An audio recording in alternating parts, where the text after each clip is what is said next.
한국경제TV 생생한 실전 투자 정보 와우퀵. 월 5,000원 커피값으로 투자 정보가 내 손 안에 배달됩니다. 와우킥 N에서 만나요. 네, 지수가 5,003포인트입니다. 오늘 아침에 5,016포인트까지 찍고 그때보다는 조금 내려와 있습니다만 그래도 5,000포인트 안착을 지금 계속해서 시도하고 있고요. 앞서 저희가 두 분과 점검할 때 말씀드렸지만 코스닥은 조금씩 상승력을 더 높이는 듯한 모습도 보여주고 있어서 이제 코스피가 5,000 가고 이른바 천스닥이라고 하는 코스닥의 1,000포인트가 또 달성되는지를 저희가 좀 지켜봐야 되겠다는 말씀을 드리고요. 이 시간은 SF플러스 자산운용의 고태훈 이사와 함께 시장의 주요 이슈들, 오늘 나온 새로운 얘기들을 좀 점검해보는 시간입니다. 어서 오십시오. 네, 안녕하십니까. 먼저 이제 밤 사이에 그 다보스 포럼에서 있었던 여러 가지 발언들을 저희가 점검해볼 필요가 있겠어요. 이른바 이제 트럼프의 타코가 나왔다. 네. 이제는 아예 뭐 튜나라고도 얘기하더군요. 트럼프는 항상 일반적으로 말을 뒤집는다. 뭐 이걸 또 줄여서 튜나라고 하던데. 시장은 아예 그렇게 보고 있는 것 같습니다. 그러니까 빠지면 우리 시장도 그랬지만 개인들이 막 사들이거든요. 어떻게 보십니까? 뭐 저도 비슷하게는 생각하고 있습니다. 네네. 저희는 사실 뭐 매크로 이슈를 그렇게까지 중요하게 생각하지는 않지만 네. 지금의 트럼프의 발언들은 뭐 항상 중요한 이슈들을 좀 발생시키기 때문에 저희도 면밀하게 보고 있지만 이번에 했던 발언도 결국에는 트럼프식 협상 방식 중에 하나였지 않았나라고 생각할 수밖에 없는 것 같고요.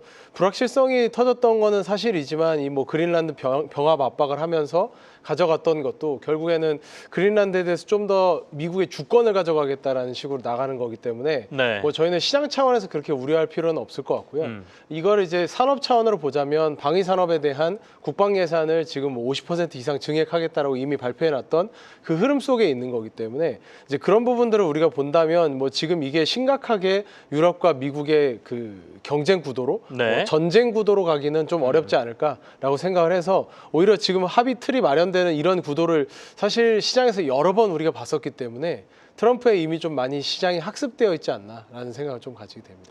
그러니까 트럼프 대통령이 진짜로 뭘 원했느냐를 우리가 가만히 생각해 보면 유럽에 계속해서 나토랑 뭐 이런 국가들에게 방위비 좀 높여라라고 얘기했고 실제로 몇 %까지 하겠다라고 얘기는 했는데 이게 집행이 잘 안 되니까 네. 그 위기감을 확 불어넣어가지고 야 이제는 안 하면 안 되겠다라고 실행력을 높이도록 한 건가 싶기도 하고요. 그리고 실제로 그린란드를 이렇게 계속 지속적으로 얘기해서 그 북극 항로나 뭐 이런 데 있어서 자기네들의 영향력을 더 넓히려고 한 거 아닌가 싶기도 한데 앞으로 그러면 관세처럼 계속해서 그린란드 이슈는 올라왔다가 내려갔다 뭐 이런 걸 반복할까요? 아니면 이 선에서 해결이 좀 될 걸로 보십니까? 그러니까 저희가 방위 산업에 대해서 글로벌하게도 국내 산업에 대해서도 긍정적으로 보는 이유가 이게 지금 말씀하셨던 것처럼 결국에는 방위비를 더 내라 혹은 미국도 방위에 더 투자를 하겠다, 국방 예산에 더 투자를 하겠다라는 방향으로 가고 있기 때문에 네. 우리가 바라보는 주식 관점에서는 기업의 이익 관점에서 오히려 더 좋아지는 환경이라고 생각을 하거든요. 그러니까 저희는 이제 항상 소비자 지갑을 좀 많이 주목을 하는데 네. 지금 방위 산업에서의 지갑은 정부의 지갑에 우리가 좀 주목할 필요가 있습니다. 그래서 정부의 지갑이 계속해서 국방 예산으로 좀 더 쓰일 것이고 그린란드의 상황이 부정적으로 가더라도 방위 예산을 각 국가는 늘릴 수밖에 없는 상황이고요. 네. 이게 긍정적으로 가더라도 결국에는 얘기했던 합의금을 내야 되는 거기 때문에 양쪽 다 사실 시장의 성장이 있는 상황이어서 방위 산업 입장에서는 긍정적으로 저희가 판단하는 게 맞지 않나라고 생각을 합니다. 방위 산업을 얘기해 주셨으니까 우리가 우리 시장만 볼 게 아니라 글로벌 같이 보시지 않습니까? 네. 그럼 방위 산업의 중심은 미국, 독일 그리고 한국 이렇게 한 세 국가 정도를 보면 될 것 같습니다. 네. 가장 수혜를 받는 게 한국일 수 있습니까? 어떻게 보십니까? 이번 사실 그린란드 네. 건에서는 미국의 방위 기업들이 가장 수혜를 받을 수밖에 없는데요. 왜냐하면 그린란드를 얘기하면서 얘기했던 것도 골든돔을 그린란드에 만들겠다라는 거잖아요. 그러니까 미국의 그 방위 산업 기업들이랑 우리나라 방위 기업들이랑의 차이점은 미국의 방위 기업들은 대부분 육지전보다는 미사일 디펜스를 하는 주로 이제 대공 미사일들을 방어하는 방식으로 그 시스템을 갖고 와 있기 때문에 첨단 무기 체계를 만들려는 회사들이 대부분입니다. 이제 그런 회사들은 대부분 다 지금 50주 신고가에 올라 있는 상황이고요. 이번에 그린란드 건에서도 가서 골든돔을 짓겠다라고 하는 부분이기 때문에 우리나라가 그렇게까지 큰 수혜를 보기는 어렵겠지만 그럼에도 불구하고 재래식 무기에 대한 투자도 계속해서 이루어질 거기 때문에 우리나라까지도 영향을 미칠 수 있다라고 생각을 하고 있습니다. 어쨌든 그린란드 이슈부터 시작해서 최근에 이 불안감이 도리어 강한 반등을 지금 이끈 상황이지 않습니까? 이른바 타코라고 앞서도 제가 말씀을 드렸습니다만 그래서 오늘 시장이 강하게 장 초반에 올라가면서 5,016포인트까지 갔었단 말이죠. 네. 5,000만큼 올라온 이 속도가 너무 빨라서 5,000 달성하고 나면 시장이 조금 조정을 받을 가능성이 있다라고 말씀하신 분들도 있었는데 네. 어떻게 시장을 지금 판단하고 계세요? 네, 뭐 저희가 항상 말씀드리지만 펀더멘탈을 점검하는 게 굉장히 중요한 시기인 네. 것 같습니다. 그러니까 저희가 이야기 나눴던 것처럼 굉장히 빠르게 지금 올라온 부분은 있는데 네. 다행인 점은 이 펀더멘탈 숫자가 발표되기 시간이 앞으로 더 많이 남아 있었다면 사실 좀 불안감이 있었을 텐데 이번 주부터 해서 다음 주까지 주요한 기업들의 실적 발표들이 계속 이어질 예정입니다. 그리고 1월 20 마지막 뭐 다음 주쯤이죠. 다음 주에는 SK하이닉스와 삼성전자도 실적 발표의 내용을 얘기할 거기 때문에 네. 그러면서 나오게 되는 펀더멘탈을 점검할 필요가 있거든요. 지금 우리나라 포워드 PER이 지금 아직도 뭐 11배 정도 수준이기 때문에 그렇게까지 밸류에이션이 아주 높은 상황은 아닌데요. 이 밸류에이션을 정당화 시켜줄 수 있는 이익이 나올 수 있느냐, 그리고 올해의 전망을 그렇게까지 볼 수 있느냐, 이 두 가지를 다 점검하면서 갈 수 있는 시기이기 때문에 그걸 좀 중요하게 보는 한 주간이 좀 돼야 되지 않을까 생각하고 있습니다. 결국에는 이번에 실적 시즌에서 기업들이 내놓는 실적하고 전망치가 얼마나 지수가 지금 빠른 속도로 올라왔는데 같이 이익 전망치나 이런 것들이 올라가느냐 이게 중요하다는 말씀이시네요. 네. 오늘도 이제 반도체가 좀 강한데 주도주는 여전히 AI를 중심으로 한 반도체 기업들이다라고 판단하면 되나요? 예, 뭐 글로벌과 통틀어서 다 이야기를 드리자면 네. AI 버블론이 계속해서 나오고 있지만 저희는 여전히 인공지능 산업이 굉장히 중요하다고 생각을 하고 있고요. 이 인공지능 산업을 축으로 해서 베리에이션을 하는 전략이 가장 중요한 전략이라고 올해는 생각을 하고 있습니다. 왜냐하면 이 인공지능이라는 게 에이전틱 AI에서 이제 피지컬 AI로 본격적으로 넘어가고 있는 상황이기 때문에 휴머노이드 로봇에 대한 기대감도 올라갈 뿐더러 네. 이 병목이 계속해서 일어나고 있는데 우리에게 필요한 이제 일어나고 있는 컴퓨팅은 사실 한 10배 정도 수준으로 성장을 하고 있는데 거기에 반해서 메모리 반도체는 캐파가 아직은 1.5배 정도밖에는 증가하지 못하고 있기 때문에 이 간극이 계속해서 벌어지고 있는 상황입니다. 그래서 여러 산업에서 인공지능의 굉장히 빠른 발전으로 인해서 병목 현상들이 일어날 텐데 그건 이제 저희가 메모리 반도체 차원에서 좀 점검을 하면 충분히 대응 가능하다라고 국내에선 생각이 들고요. 네. 거기에 더해서 인공지능을 활용한 생산성 향상이나 비용 축소를 하는 기업들을 좀 주목해서 보면 좋겠는데요. 뭐 예를 들자면 액체 생검을 하는 시장도 그런데요. 헬스케어 쪽에서 네. 암 진단을 하는 시장인데 암 진단을 하는 시장도 원래는 사실 이 암 진단이 AI가 없었을 때는 데이터 분석하는데 시간이 너무 많이 들고 정확도가 떨어졌기 때문에 어려운 부분들이 있었는데 이런 것들이 인공지능이 도입됨으로써 생산성이 굉장히 빠르게 향상이 되었습니다. 또 피지컬 AI 도입을 통해서 물류비라든지 생산 비용을 줄이게 되는 굉장히 다양한 기업들이 나타날 거기 때문에 이러한 기업들의 재무제표상에서 드러나는 실적의 상향 추세를 보면서 인공지능에 대한 투자 포인트는 단순히 그냥 인공지능 데이터 센터에만 머무르는 것이 아니라 네. 실제로 이걸 활용하는 기업들로 이제는 조금씩 넘어가는, 그럼에도 불구하고 중심은 인공지능이기 때문에 인공지능은 가장 중요하게 생각해야 된다고 생각을 하고 있습니다. 어떻게 보면 AI의 이제 확산이 일어나고 있는 거니까 그 전에는 하드웨어 중심이라면 약간의 소프트웨어 또는 서비스 중심으로 이제 시장이 좀 가고 있다라는 말씀이신 것 같은데 그러면 이제 미국 시장 같은 경우에는 이른바 M7 종목들이 시장을 주도해서 계속 강세장을 이끌었지 않습니까? 이 색깔이 좀 바뀝니까? 실제로 안에서 순위들이 지금 좀 바뀌고 있잖아요. 그렇죠. 애플을 구글이 넘어선다든지 뭐 엔비디아는 주춤거리는데 뭐 이른바 메모리 반도체 업체들은 주가가 강하다든지 뭐 여러 가지가 보이는데요. 그 구체적인 부분도 좀 점검을 해주십시오. 네. 그러니까 M7 안에서의 순위 네. 변화는 사실 분기마다 굉장히 변동성이 굉장히 있는 부분입니다. 그래서 저희가 실적 점검을 할 때도 네. M7 내에서도 어떻게 변화를 줘야 될지를 잘 점검을 해야 되는 게 뭐 지난 3분기 실적 발표를 하면서는 알파벳이 드라마틱하게 반전을 보여줬고 제미나이가 구독자를 계속 늘려나가고 하니까 그러면서 점점 더 시가총액이 그 성장을 해왔잖아요. 네. 근데 사실 애플은 그 과정에서 AI로 보여준 게 없기 때문에 제미나이 모델을 애플 인텔리전스에 쓰기로 했기 때문에 거기서 주도권이 밀려나는 모습들이죠. 그러니까 이러한 모습들이 빅테크에서도 주고받을 것이라고 생각이 듭니다. 근데 지금 제일 중요하게 봐야 되는 실적은 사실 알파벳의 실적인 것 같습니다. 그러니까 알파벳이 B2C AI 시장에서 제미나이 점유율이 올라오면서 주도권을 가져갔다라고 생각을 했고 작년 3분기 실적에서도 그 구글 클라우드 서비스에서도 이 상승률이 그러니까 전년 대비 성장률이 잘 나오면서 반전을 좀 많이 이뤄냈는데 네. 이 숫자를 계속 이어나갈 수 있을지를 좀 봐야 되거든요. 그러니까 구글이 생각보다는 실적이 그렇게 항상 드라마틱하게 좋았던 기업은 아니어서 시장이 기대했던 것보다 서프라이즈를 내줬던 적이 그렇게 많지 않기 때문에 그 서프라이즈를 계속 이어갈 수 있을지 이번 분기 실적을 보면 M7 내에서도 지금 좀 자리 잡아 있는 구도가 이어질 수 있을지 저희가 좀 살펴볼 수 있을 것 같고요. 그 안에서도 구도가 많이 달라지는 건 예를 들면 마이크로소프트 같은 경우는 네. 초기에 오픈 AI와 협력을 하면서 굉장히 이 AI 시장을 주도하는 것처럼 보였지만 실제 서비스가 나오지 않으면서 과연 돈을 벌 수 있을까의 지점에서는 의문점을 계속 보여주고 있습니다. 이런 의구심을 해소할 수 있는 게 분명히 필요한데 아직은 보여지지 않기 때문에 네. M7 내에서의 이 차별화 국면도 실적을 통해서 좀 점검을 해봐야 되는 포인트라고 생각을 하고 있습니다. 그럼 올해는 M7 종목 중에 딱 한 종목만 투자해 그러면 어디에 투자해야 됩니까? 저희는 여전히 올해는 알파벳이라고 생각을 하고 있고요. 왜냐하면 실적은 아직 나오지 않았지만 제미나이의 점유율이 계속해서 올라가고 있기 때문에 이 안정적인 흐름이 나온다면 구독 비즈니스 모델로의 안정적인 변화 그리고 현금 창출력도 충분한 회사이기 때문에 앞으로 지배력이 좀 더 공고해지지 않을까라고 생각을 하고 있습니다. 알파벳을 중심으로 한 그 생태계의 움직임 이런 걸 보는 게 이제 AI 올해 저희가 관심 가져야 될 핵심인 것 같기는 하네요. 근데 이제 AI만 볼 수는 없고 시장에 우리가 포트폴리오를 짤 때 항상 한 바구니에 다 담지 말라고 하지 않습니까? 그러니까 모든 걸 다 AI 쪽에 집중할 수는 없으니까 그렇죠. 알파 수익 또는 뭐 안전을 위해서 조금 분산한다 그러면 어디를 봐야 되나요? 네, 사실 국내는 지금 시장 자체가 너무 뜨거우니까 네. 모든 섹터가 거의 돌아가면서 다 올라가는 그런 국면이기 때문에 미국 섹터 중심으로 좀 보자면 왜냐하면 우리나라 투자자분들이 글로벌 투자를 할 때 특히나 미국 투자를 할 땐 거의 AI 쪽만 바라보시다 보니까 네. 최근에 52주 신고가가 나오고 있는 다른 영역의 기업들에는 주목하지 않는 경우들이 많습니다. 근데 이러한 기업들을 좀 볼 필요가 있는 게 미국에서 뚜렷하게 나타난 현상 중에 하나가 K자 형태의 양극화된 소비 트렌드가 나타나고 있습니다. 그래서 고급 소비에서는 크루즈 같은 그러니까 한 번 여행 갈 때 1,000만 원, 2,000만 원 이상이 드는 굉장히 고급 여행이죠.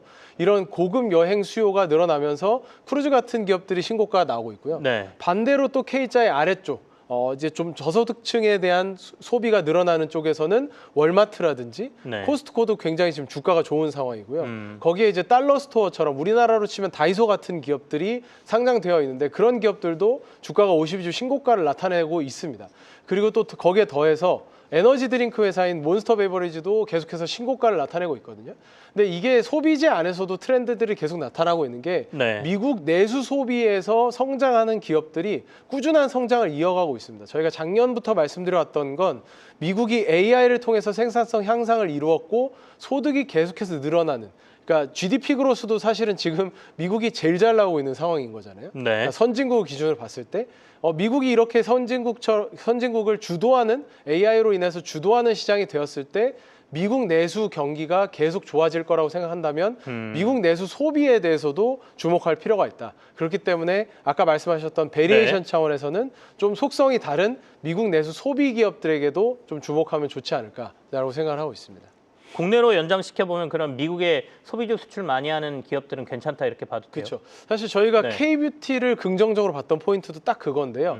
왜냐하면 K-뷰티를 과거에 저희가 뭐 중국에 많이 팔아서 네. 좋았을 때를 생각하면서 사자 이런 게 아니라요. 지금 이제 APR이나 우리나라의 주요 기업들, 주요 화장품 기업들이 잘하고 있는 국가는 사실 미국입니다. 근데 이 미국에서 소비가 한번 트렌드를 타기 시작하면 사실 그런 기업들이 시가총액 10조, 20조 가는 거 별로 어렵지 않게 네. 쭉쭉 올라가거든요. 왜냐하면 워낙 소비 시장이 큰 나라이기 때문에 그리고 트렌드가 심각하게 바뀌거나 이런다기보다는 서서히 올라오면서 충분히 메가 트렌드로 올라오는 국가이기 때문에 이런 점에서 소비의 안정성이 좀 더 높다라는 차원에서 우리나라 기업들이 미국에서 트렌드를 탄다면 여전히 수출 데이터에 따라서 변동성은 가져가겠지만 중장기적 관점에서 성장할 수 있다라는 생각들을 좀 가지면서 포트폴리오에 가져가시면 좋을 것 같습니다. 그 말씀을 하셔서 얼른 이제 우리나라 K-뷰티 대표적인 기업들 오늘 주가를 좀 봤는데 코스닥이 오늘 좀 강해서 그런가요? 반등이 좀 강하게 나오네요. 네. 달바글로벌도 오랜만에 7%대, APR 8%대 지금 상승이고요. 그리고 실리콘2도 2%대 강세. 되게 오랜만에 제가 지금 보는데 K-뷰티 그렇죠. 종목들이 좀 강세를 보이고 있습니다. 그래도 뭐니 해도 최근에 국내 시장에서 가장 큰 관심은 현대차였습니다. 아, 예. 이제 로봇하고 결합돼 있지 않습니까? CES 보시면서 아틀라스 뭐 재밌게 보셨을 텐데 네. 테슬라도 워낙 분석을 많이 하시니까 비교해서 어떤 점들이 눈에 보이시던가요? 그 로봇의 모델은 좀 더 구체적으로 나와야 되긴 하겠지만 사실 네. 현대차의 주가적인 측면에서 시장이 열광할 수 있었던 요인은 PER이 충분히 아직은 저렴하기 때문이라고 생각을 하거든요. 그러니까 지금 굉장히 많이 올라와서 60% 정도 이상이 올라와서 지금 이제서야 10배를 넘어가는 상황이고요. 현대차가 받았던 PER이 뭐 사실은 5, 6배 정도 수준밖에 안 됐기 때문에 물론 이거를 글로벌 완성차 업체들이랑 비교한다면 5, 6배 수준이 오히려 적당한 수준이라고 생각하실 수도 있습니다. 근데 그거를 CES를 통해서 로보틱스라는 측면으로 새롭게 전환을 했다라는 건 저희도 긍정적으로 바라봐야 되는 포인트라고 생각은 하고 있고요. 네. 다만 이제 앞으로 좀 더 양산 모델이 나오면서 봐야겠지만 이번 CES에서 좀 인상적이었던 건 그 아틀라스 로봇 그 자체가 나왔던 것보다 이제 관절이 좀 다른 형태로 되어 있는 로봇들이 좀 나오면서 좀 저렴하게 생산할 수 있겠구나라는 생각들이 좀 들었거든요. 예, 지금 이제 화면에 보시는 저 로봇인데 아까 관절 부분이나 이런 부분들이 굉장히 비싸게 되어 있는 것들이 아니라 과거에는 테슬라 방식이 좀 저희가 좀 더 선호됐던 거는 사실 이게 보급돼야 되는 게 문제이기 때문에 네. 얼마나 싸게 만들 수 있느냐, 얼마나 보급할 수 있느냐의 문제였는데 그 부분들을 현대차의 보스턴 다이나믹스도 굉장히 고민을 많이 한 것 같고요. 이번 모델을 통해서 양산성을 충분히 가져갈 수 있는 모델이겠구나라는 생각들을 줬던 것들이 시장에서는 확실히 좀 작용한 것 같습니다. 다만 주의해야 될 점은 네. 현대차 같은 경우는 지난 한 2, 3년간 이익 성장이 상당히 좋았습니다. 그렇기 때문에 올해 EPS 그로스 측면에서는 코스피 시장 대비해서 이익 성장률이 그렇게 높지는 않은 것으로 잡혀 있고요. 로우 싱글 정도니까 한 3에서 5% 정도 EPS 그로스만 잡혀 있는 상황이고요. 네. 뭐 어느 곳에서는 역성장도 바라보는 상황이기 때문에 이 상황을 이익에서 어떻게 돌파해 줄 것인가. 그러니까 로보틱스라는 이런 소재를 통해서 PER의 리레이팅을 가져왔지만 EPS 그로스를 또 같이 만들어내주지 않으면 이 주가의 변동성은 생길 수밖에 없기 때문에 이걸 어떻게 받쳐줄 수 있을 것인가가 굉장히 중요한 관전 포인트라고 생각하고 있습니다. 이제 본 사업이죠. 그러니까 완성차 팔고 전기차 팔고 뭐 이것과 관련돼서는 작년만큼의 이익의 성장률이 안 나올 가능성이 좀 있으니까 네. 그렇게 된다라고 하면 우리가 주고 있는 PER이라는 게 이익이 떨어지면 사실은 이게 또 고평가라는 얘기가 나올 수가 있다 이런 말씀이신데 그러면 지금 시장에서 현대차를 뭐 주가는 60만 원 향해 가고 있고요. 80만 원까지 목표가를 내세우던데 그건 적절해 보이시나요? 그러니까 뭐 저희가 이익이 받쳐준다면 네. PER을 좀 더 리레이팅하는 데는 문제 없다라고 생각은 하고 있습니다. 왜냐하면 우리나라의 로봇과 관련된 종목들이 사실 이익이 나오는 종목이 거의 없기 때문에 그러한 기업들에 대비해서 현대차는 확실히 이익을 만들어내주는 기업이고요.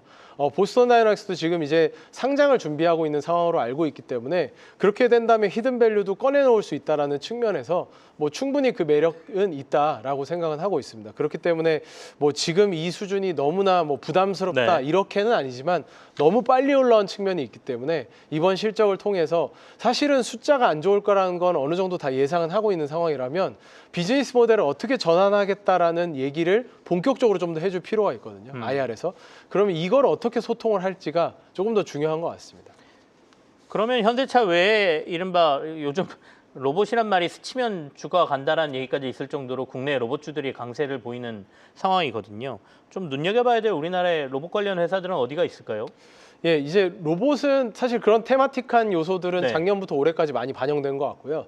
이제는 테마가 아니라 실적을 봐야 되는 때인데 저희가 그래도 좀 안심할 수 있었던 건 실적이 받쳐주는 현대차가 로봇이란 카테고리 안에 들어왔기 때문에 그래도 이제는 실적을 설명할 수 있는 대표 기업이 있다라는 건 나쁘지 않은 것 같습니다. 근데 네. 나머지 기업들 같은 경우는 실적을 정말 설명할 수 있을지는 여전히 미지수이기 때문에 좀 주의해서 접근하실 필요가 있을 것 같고요. 오히려 현대차 그룹을 주변으로 해서 이 보스턴 다이내믹스라는 레버리지를 가지고 어떻게 성장해 나갈지 이 스토리를 우리가 좀 확인하는 것이 중요한 것 같습니다. 도리어 현대차 계열에 있는 로봇과 관련된 회사들 이런 데가 차라리 나을 것 같다라는 말씀으로도 이해가 되네요. 어제 바이오주 급락 얘기를 좀 해볼까요? 알테오젠이 어제 너무 많이 빠져가지고 코스닥 시장 전반이 흔들리는 모습이었는데요. 이거는 어떻게 보십니까? 바이오주에 대한 의견이 좀 분분해지는 것 같습니다. 네. 뭐 사실 알테오젠이 지난 우리나라가 2016년부터 이어왔던 라이센스 아웃의 역사에서 이제는 본격적으로 돈을 벌 수 있는 역사로 넘어가주는 굉장히 중요한 기업인데 알테오젠의 로열티 비율이 가장 큰 문제였죠, 결국에는. 지금까지 시장이 기대했던 건 적어도 한 5% 정도는 로열티로 가져오지 않겠느냐. 머크의 키투르다를 대상으로.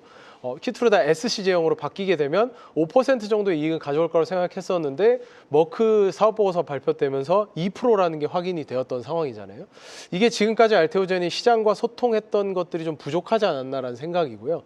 거기서 신뢰가 한번 무너졌던 게 좀 결정적인 변수였던 것 같습니다. 거기에 더해서 사실은 이 5%에서 2%로 내려갔다는 건 이 규모 자체가 반토막 난다는 얘기이기 때문에 네. 펀더멘탈 조정이 필요할 수밖에 없습니다. 그래서 이거는 저희가 바라보기엔 알테오젠 개별적인 이슈이긴 하지만 전체적인 신뢰 이슈가 생길 수는 있다라고 생각을 해서 더 주의해서 접근해야 되는 구간이라고 생각을 하고 있고요. 그렇기 때문에 라이센스 아웃 기업에 대해서 지나친 밸류에이션을 하면서 접근하는 건 당분간은 좀 조심해야 될 것 같고 게다가 지금은 실적 시즌이 오고 네. 있기 때문에 더더군다나 확인하는 것들이 좀 필요하지 않나라고 생각을 하고 있습니다. 왜냐하면 알테오젠이 이 구간을 벗어나려고 하더라도 라이센스 아웃 몇 건이 더 나와야 될 텐데 그 몇 건에 대한 추정치조차도 5% 수준이 아니라 앞으로는 로열티 비율을 좀 낮춰서 잡을 테니까 그렇게 된다면 불안감은 계속될 수 있다라고 생각을 하고 있습니다. 다른 데에서 계약하더라도 눈에 머크하고 2% 했는데 왜 우리한테는 5% 달라 그래? 이러면서 이제 그게 고정될 가능성이 높다라는 말씀이시네요. 근데 시장에서 이렇게까지 기대를 하고 있었으면 알테오젠이 시장에 기대치가 너무 높다 이런 신호도 줄만 했었는데 그게 전혀 없었다는 점이 어제 실망감으로 더 크게 작용했던 것 같다라는 개인적인 생각은 좀 있는데요. 앞서 저희가 K뷰티는 봤습니다만 연결돼서 생각해 보면 엔터주도 좋다고 말씀 계속 하셨었거든요. 근데 네. 엔터주가 최근 들어서 이제 BTS 공연 좀 늘어나면서 반응을 좀 하고는 있는데 하반기에는 여기서 좀 더 레벨이 올라가 있을까요? 어떻게 보세요? 그 부분이 저희도 계속해서 관찰하는 부분인데요. 사실 BTS의 월드 투어라는 것이 지금 계산을 지금 어느 정도 월드 투어 스케줄이 나와 있기 때문에 네. 계산을 해보면 테일러 스위프트에 이어서 전 세계 2등 정도 되는 단일 월드 투어 한 번으로 2조 정도의 매출이 달성될 것으로 전망이 되는 상황인데 어마어마한 규모죠. 그래서 하이브의 올해 실적이 좋아지는 건 당연하겠지만 그 뒤가 문제입니다. 그러니까 이 월드 투어 이후에도 BTS가 하이브와 계속해서 함께 할 것이냐, 또 하이브는 그 다음에 수익원은 어떻게 만들어낼 것이냐, 그리고 상장 시에 얘기했던 플랫폼적인 가치는 또 어떻게 만들어낼 것인가, 그 뒤에 이야기들을 해줘야 되기 때문에 올해 이 수익을 통해서 좋아지는 부분은 저희가 충분히 이해하고 있는 부분이어서 앞으로 상반기에서 하반기로 넘어가면서는 앞으로의 청사진에 대해서 좀 더 자세한 내용들이 좀 필요하지 않을까 싶어서요. 이 부분은 좀 저희가 관찰하면서 비중을 변화를 줘야 되지 않을까 생각을 하고 있습니다. 그러면 지금 제가 이제 시장 이슈를 재중심적으로 그러니까 투자자들이 이런 데 관심 있습니다라고 막 물었거든요. 네. 고태훈 이사가 올해 시장에서 가장 관심 두고 있는 부분은 다른 게 좀 있습니까? 네. 지난달에 제가 출연했을 때도 잠깐 이야기 나눴었던 거긴 한데 스페이스X의 상장 이슈를 가장 중요하게 생각을 하고 있습니다. 그러니까 이 스페이스X의 상장 이슈가 굉장히 중요한 건 그 크기 자체가 굉장히 크기 때문이기도 한데요. 그거 외에도 우주 산업 자체가 개화될 수 있느냐 없느냐를 정확하게 보여주는 기업이기 때문이거든요. 그러니까 스페이스X가 지금 사용하고 있는 재사용 로켓 때문에 모든 지금 스타링크 같은 위성 인터넷 서비스가 일어날 수 있었던 건데 네. 앞으로 우리가 계속 얘기하고 있는 우주 데이터 센터의 경우에는 스페이스X가 추진하고 있는 스타쉽의 2단 발사체까지도 회수가 가능해져야 되거든요. 그러면 지금 킬로그램당 대략 한 200에서 300달러 정도 드는 비용을 다시 한번 더 떨어뜨릴 수 있기 때문에 네. 그 떨어뜨리는 효과로 인해서 우주 데이터 센터가 가능해지는 거라서 상반기에 이걸 잘 살펴보면서 성공을 하게 된다면 하반기의 포트폴리오 전략에서는 우주 산업에 대해서 굉장히 중요하게 생각을 해야 되고 스페이스X 자체는 상장하면서 시가총액이 굉장히 크게 작용을 하겠지만 네. 그 뒤에 적정한 시점이 왔을 때는 저희가 또 포트폴리오 비중을 어떻게 가져가야 될지 이러한 전략적인 구상들을 상반기에 해놓지 않으면 사실 이 우주 산업에 대한 대응이 좀 잘 안 될 것 같아서 올해는 이 부분을 굉장히 중요하게 생각하고 있습니다. 시간이 많지 않아서 다음번에 나오시면 그 얘기도 좀 해봐야 될 것 같습니다. 그러니까 지금은 이제 테슬라 투자할 때 스페이스X에 대한 밸류까지 같이 부여를 하는데 스페이스X가 단독으로 이제 IPO를 해버리면 테슬라의 밸류가 좀 떨어질 거다 뭐 이런 얘기도 하시더군요. 그거는 저의 궁금증인데 오늘은 시간이 없어서 여기서 마무리를 하겠습니다. 에셋플러스 자산운용 고태훈 이사와 함께했습니다. 고맙습니다. 예. 네, 시장이 5,000포인트를 넘었죠. 지금 상황도 5,000을 오가고 있는데 지금 현재는 5,008포인트 입니다. 저희 한국경제TV가 이벤트를 마련했는데요. 코스피 5000 시대 맞이해서 한국경제TV 유튜브 채팅창에 축하와 응원 메시지 남겨주시면 추첨을 통해서 소정의 선물을 보내드릴 테니까요. 많이들 서로 응원하시고 축하도 좀 해주시기 바라겠습니다.